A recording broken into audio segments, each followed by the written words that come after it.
Bonjour à tous et bienvenue dans le MAC de l'hôpital, la nouvelle émission de l'hôpital franco-britannique à destination des professionnels de santé. Pour cette première émission, à l'occasion d'Octobre Rose, on va donc parler du dépistage organisé, mais pas seulement. Docteur Grégory Lenchner, bonjour. Bonjour. Vous êtes radiologue à l'hôpital franco-britannique. Merci d'être avec nous. Merci. Et avec nous également le docteur Fadia Boumedine. Vous êtes médecin généraliste à Boulogne. Oui, bonjour. Vous le savez, une femme sur 8 développera un cancer du sein au cours de sa vie. On compte 12 000 décès par an.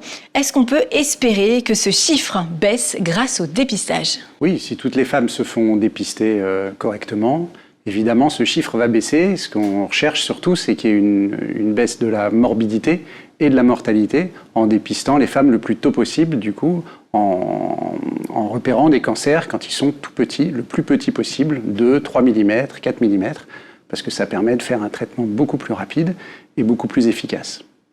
Aujourd'hui, quels sont les moyens de dépistage recommandés pour être le plus efficace possible ? Alors, dans le cadre du dépistage organisé par la Sécurité sociale en France, il se fait entre 50 et 74 ans. Donc pour toutes les femmes qui reçoivent un courrier chez elles à domicile et elles viennent donc en cabinet de radiologie pour faire une mammographie et un examen clinique. Donc chaque radiologue va faire la mammographie avec 2 incidences par sein et il va également faire un examen clinique. À l'issue de ces 2 éléments, donc l'examen clinique et la mammographie, il peut être amené à effectuer une échographie. Alors cette échographie, elle n'est pas dans le cadre du dépistage organisé, seule la mammographie est prise en charge à 100% dans le cadre du dépistage organisé, mais quand on fait une échographie, elle est prise en charge comme tout examen de radiologie qu'on va effectuer, c'est-à-dire prise en charge sécu et mutuelle. Et avec ces 2 examens et l'examen clinique, on pourra libérer la patiente. Et ensuite, cet examen sera, quand il est considéré comme normal, envoyé au centre de dépistage où il y aura une 2e lecture qui sera effectuée pour être certain qu'on n'a pas raté un petit cancer. Alors vous le disiez, le dépistage organisé concerne les femmes de 50 à 74 ans, mais rien n'empêche de se faire dépister si on est plus jeune ou plus âgé, et en particulier si on a des facteurs de risque. Oui, tout à fait, oui. C'est ce qu'on dit de plus en plus aux patients qui sont de plus en plus sensibilisés sur l'apparition de cancers de plus en plus précoces. Donc on va essayer de relever les antécédents, notamment familiaux, de cancer du sein, notamment lorsqu'ils surviennent de manière précoce, par exemple à 30 ans. Les patientes porteurs de mutations génétiques également. Et également lors de l'examen clinique, en qualité de médecin généraliste, on fait une palpation mammaire au moins annuelle et on les sensibilise sur l'autopalpation chez elles directement. L'assurance maladie adresse aux médecins traitants la liste de leurs patientes qui n'ont pas effectué ce dépistage. De quelle façon, du coup, vous abordez le sujet avec ces fameuses patientes qui figurent sur la liste ? En général, c'est en fin de consultation pour un motif tout autre. On va revoir avec elles les dépistages de cancer, notamment celui du sein, et essayer de voir quel est le frein, pourquoi ils ont cette réticence. Parfois, c'est un manque d'information. Parfois, c'est la peur du diagnostic, très souvent la douleur aussi de la mammographie, notamment pour celles qui ont déjà fait des mammographies antérieures. La radioactivité aussi, parfois les patientes demandent, la mammographie génère des rayons, quel est l'impact sur ma santé ? Donc moi je leur rappelle souvent qu'il y a une radioactivité naturelle annuelle liée à l'eau, à l'alimentation, au rayonnement cosmique des souterrains, qui est bien plus importante que la mammographie en elle-même, et qu'il y a d'autres examens qui parfois sont demandés ou pratiqués, radiographie, scanner pour des pathologies tout autres, qui vont avoir beaucoup plus d'impact néfaste sur la santé. Ou tout simplement prendre l'avion. Oui, exactement. C'est-à-dire qu'une mammographie irradie moins le sein que de faire un voyage Paris-New York en avion. Donc il ne faut pas en avoir peur. Et l'autre exemple, c'est de dire... patiente qui va avoir mal au dos va venir faire une radiographie du rachis lombaire quasiment immédiatement dans les jours qui suivent. Ça lui pose pas de problème, ça lui fait pas peur.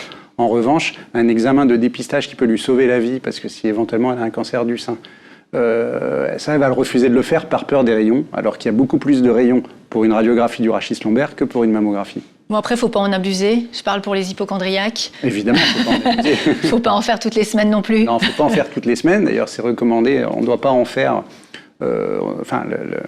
L'écart qui doit être respecté, c'est en général 1 an, sauf symptomatologie d'apparition d'un symptôme particulier inquiétant, on peut en faire avant. Mais en général, déjà dans le cas du dépistage, c'est tous les 2 ans. Tous les 2 ans, oui. Mais en tout cas, moins d'1 an, c'est non. On ne doit pas faire de mammographie moins d'1 an. Et par rapport à la douleur, le conseil qu'on peut déjà donner aux patientes, c'est d'éviter de faire la mammographie. Alors, quand on est avant 50 ans, parce qu'une fois qu'on est ménopausé, on n'a plus ce problème, mais avant 50 ans, une patiente qui veut faire un dépistage individuel et qui a peur de la douleur, il vaut mieux faire la mammographie juste après les règles qu'avant les règles, parce qu'avant les règles, les seins sont beaucoup plus douloureux, et après les règles, l'examen se passe beaucoup mieux. Et il y a aussi le côté, plus on avance en âge, moins le sein va être sensible, parce qu'il y a une involution un peu de la glande qui est remplacée plus par de la graisse, donc effectivement la mammographie va être moins douloureuse quand on avance en âge que quand on le fait à 40 ans, où les seins peuvent être un peu plus riches en glandes et donc plus sensibles. Quelles sont les patientes qui nécessitent un dépistage précoce? Quand on dit précoce, c'est 40 ans, 50 ans? Alors, il y a les cas très particuliers des patientes qui ont des mutations génétiques connues, BRCA1, BRCA2 ou d'autres, mais ça, c'est des familles bien connues et suivies, avec un suivi très rapproché et très, très précis. Donc, on n'est plus dans le cas du dépistage tout venant.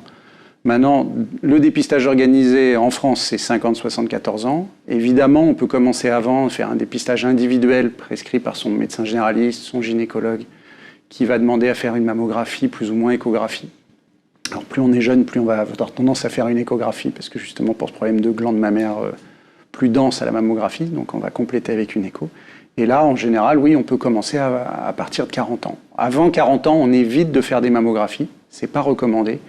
On fait plutôt justement quasiment que des échographies. Et si on a un doute sur quelque chose, on va pousser avec éventuellement une mammographie ou une IRM.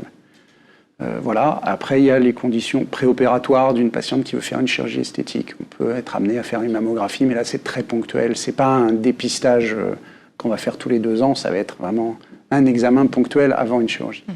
On entend parfois parler de critères d'exclusion au dépistage organisé. Les motifs, c'est quoi ? Alors, le principal critère d'exclusion, c'est les mammographies trop rapprochées.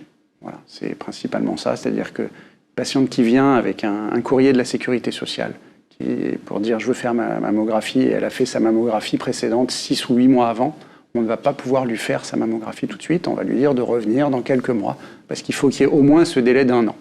Sauf si, évidemment, elle nous explique qu'elle a un symptôme ou quelque chose, mais dans ces cas-là, on n'est plus dans le cadre du dépistage organisé en tant que tel par la Sécu, on est dans le cadre d'un dépistage pour symptômes.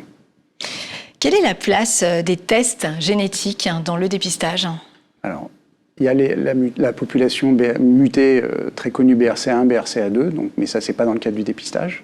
C'est des familles bien connues. Mais après, là, il y a une étude qui est en cours au niveau européen, avec une inclusion de 80 000 femmes, qui s'appelle MyPeps, où justement, on va faire des tests génétiques dans la bouche. On va prélever un peu de gencive, enfin, avec un petit badigeon, on va prélever, on va récupérer quelques cellules.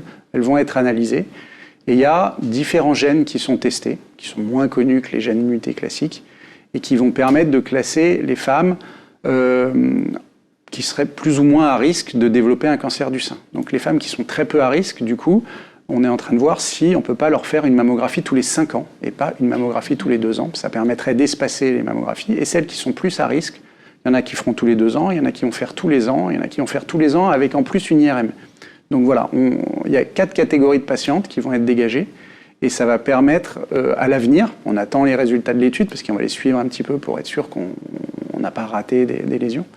Et l'idée, c'est justement de dépister de manière plus rapprochée les femmes qui sont plus à risque que d'autres et faire moins de mammo à celles qui ont quasiment aucun risque de développer un cancer du sein parce que, heureusement, ça ne touche pas toutes les femmes. Est-ce que le dépistage, encore aujourd'hui, a des limites ? Oui, tout à fait. Le dépistage a des limites dans le sens où il arrive parfois que le diagnostic ne soit pas posé lors de la mammographie, que la mammographie ne retrouve pas de lésions, et notamment dans les cas où on a des patientes qui vont avoir un profil très suspect, c'est-à-dire des antécédents familiaux, une prédisposition génétique et parfois même pas de prédisposition, mais déjà des antécédents familiaux précoces, une masse palpable à l'examen, qu'on voit rien à la mammographie. Oui, c'est une limite on va directement faire un examen échographique, voire IRM, pour découvrir, pour avoir plus d'informations sur le diagnostic. Et là, souvent, on découvre des lésions. Par rapport au dépistage. Et on en parlait, le dépistage organisé, aujourd'hui, c'est un dépistage avec une tranche d'âge bien définie, 50 et 74 ans. Et parfois, on a des dépistages, des découvertes plus précoces, en fait. Vous êtes aidé maintenant de l'IA. Qu'est-ce que ça change concrètement pour vous ? Alors l'IA, c'est un peu comme un deuxième lecteur pour nous. C'est-à-dire qu'il y a plein d'études qui ont été faites, évidemment. En mammographie, c'est vrai que c'est assez abouti. La solution est vraiment efficace. Il y a plusieurs logiciels qui existent. Et c'est vrai qu'elle vient en aide. Alors, c'est prouvé qu'avec un radiologue expert, l'IA ne fera pas mieux qu'un radiologue expert qui a l'habitude et qui en fait énormément de mammographie, de scénologie. En revanche, elle peut aider à rattraper des petites choses qu'on aurait pu rater, des tout petits cancers. Et c'est là que c'est parfois intéressant. Et c'est vrai qu'on a des workflows, on voit beaucoup de patients, on a la journée, on a nos fatigues, on a nos téléphones qui sonnent, on a la secrétaire qui vient nous chercher, on vient nous voir pour un autre examen, une patiente qui veut pas faire sa mammo, qu'il faut aller convaincre, alors qu'on est en train d'interpréter une autre mammographie, tout ça, enfin plein de petits éléments qui peuvent nous gêner dans notre concentration sur la mammographie, qui peut faire que justement, sur cette mammo, on va être un tout petit peu moins concentré et on va passer à côté d'une petite image. Évidemment, les grosses images, on les rate pas, mais les petites. Donc là, c'est là que l'IA vient nous rattraper par les oreilles en disant « Attends, moi j'ai vu quelque chose là dans ce petit coin-là, est-ce que tu es sûr que tu vas le laisser ?» Et c'est un peu comme une deuxième lecture. Il y a des études maintenant même qui sont menées pour savoir si est-ce qu'on va pouvoir supprimer cette deuxième lecture, pas la première lecture, parce qu'évidemment, il faut l'examen clinique, il faut éventuellement faire une échographie, mais cette deuxième lecture en disant peut-être que l'IA pourra servir de deuxième lecture et on n'aura pas besoin d'avoir un deuxième radiologue qui vérifie qu'en fait on n'a rien oublié. Est-ce qu'il y a d'autres évolutions récentes qui changent, qui améliorent la prise en charge ou d'autres à venir aussi peut-être ? Déjà techniquement, la mammographie fait moins mal qu'avant parce qu'on a la mammographie, c'est 2 palettes qui écrasent le sein comme un œuf, quoi. Et maintenant, on a des appareils où justement, il y a une des palettes qui s'incline un petit peu, parce qu'il y a plus de glandes quand on est proche du muscle et moins de glandes quand on arrive vers le mamelon. Et donc, on a des appareils qui s'inclinent un petit peu pour écraser le sein de manière uniforme et pas écraser le sein de manière très forte sur l'arrière du sein, près du muscle, et très peu vers le mamelon. Parce que ça, c'était un souci. Donc maintenant, ça écrase un peu plus de manière uniforme. Malheureusement, on ne peut pas s'en passer parce que sinon l'image est floue. Donc déjà, techniquement, il y a les outils d'IA, il y a les mammographies qui sont numérisées, donc numériques. Donc ça, il y a moins ces artefacts techniques qu'on avait avant. Et puis, il y a ces nouvelles techniques. Alors, il y a l'IRM qui n'est pas une nouvelle technique, mais l'IRM qui aide énormément dès qu'on a des doutes. Et pour les patientes qui ont du mal à faire des IRM, qui sont claustrophobes, qui ont des pacemakers, qui ne peuvent pas rentrer dans la machine, qui ont des problèmes de scoliose, qui vont avoir des difficultés à rentrer dans l'IRM, les patients très âgés, on peut faire ce qu'on appelle l'angiomammographie. C'est-à-dire que c'est une mammographie avec une injection comme on met une petite perfusion dans le bras, et on injecte un produit de contraste qui va aller au niveau du sein. Et là, on va faire 2 mammographies, on fait des images de soustraction pour voir s'il y a une captation du produit de contraste. Et ça, c'est très, très spécifique. C'est-à-dire que s'il y a une captation du produit de contraste sur la mammographie injectée, on est quasiment sûr à 100% qu'il y a un cancer à cet endroit-là. Donc ça existe en ce moment ? Ça existe, ça se fait. Comment ça s'appelle concrètement ? Angiomammographie. Voilà, c'est une mammographie avec de l'angio, donc avec des injections. Et ça, c'est un examen qu'on ne fait pas systématiquement. On le fait que quand on a une anomalie et qu'on veut aller plus loin. Voilà. Et on peut faire également des biopsies sous angiomammo, c'est-à-dire qu'une image, comme on faisait des biopsies sous IRM, des images qu'on ne détecte qu'en IRM ou qu'en angiomammo et qu'on ne retrouve pas en échographie ou en mammographie, on ne sait pas où c'est. Mais du coup, on peut faire des biopsies après, dans un second temps, sous IRM ou sous angiomammo. Très intéressant. Vous le savez, dans cette nouvelle émission, les médecins généralistes, les médecins de ville peuvent poser des questions à cette adresse hfb-lemag@cognac-jet.fr. Une question pour vous. Les patientes sous traitement hormonal substitut de la ménopause doivent-elles avoir une surveillance plus rapprochée ? Doit-on adapter le dépistage ? Vous pouvez répondre tous les deux. Oui, en effet, les patients sous ces traitements, et notamment les traitements combinés à base d'oestrogènes et de progestatifs, vont avoir un surrisque. Ça a été démontré lors de la prise, et notamment lorsqu'ils vont le prendre pendant une durée supérieure à 5 ans. Mais ce risque est totalement réversible, puisqu'à l'arrêt, on observe que ce facteur de risque s'annule, en fait. Donc, à la fois, il faut être sensibilisé là-dessus, mais ne pas trop s'inquiéter quant à l'apparition de cancer du sein. Oui, en même temps, on est dans l'âge où justement on est dépisté très régulièrement. Donc il y a pas et puis en même temps, le traitement hormonal substitutif, c'est quand même protecteur pour plein de choses, notamment au niveau des risques cardiovasculaires, d'AVC, choses comme ça. Donc enfin, voilà, il y a toujours un bénéfice-risque à prendre un traitement. Au niveau de l'ostéoporose aussi, voilà, enfin ça apporte beaucoup de bénéfices et de bien-être aussi pour les patientes. Voilà, il ne faut pas non plus avoir peur des différents traitements et voilà, connaître les risques et on suit les patientes de manière rapprochée comme tout le monde. Autre question que les patientes posent à leur médecin, est-ce que la pilule augmente les risques d'avoir un cancer du sein ? Alors oui, ça c'est une question que j'ai assez fréquemment au cabinet et en fait c'est un peu de la même manière qu'avec le traitement hormonal substitutif, on a encore une fois des composants oestrogènes et progestatifs, donc on a le même risque en fait, le surrisque, et notamment lorsque la prise est prise plus de 5 ans. Donc encore une fois, on les sensibilise là-dessus. Après, il n'y a pas de crainte à avoir s'ils n'ont aucun facteur de risque. S'ils font l'autopalpation à la maison, si on fait la palpation au cabinet, il n'y a pas de risque.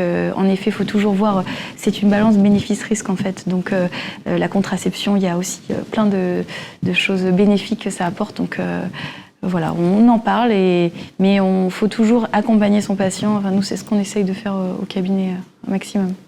Merci beaucoup, Dr Fadia Boumedine, pour votre participation à ce podcast. Merci à vous, Dr Grégory Lenchner. Merci à vous de nous avoir suivis. Si vous souhaitez venir échanger sur le plateau ou tout simplement envoyer vos questions, vous pouvez le faire à l'adresse qui s'affiche. Je vous invite maintenant à suivre notre seconde émission dédiée au traitement du cancer du sein. À bientôt. À bientôt, merci. Merci.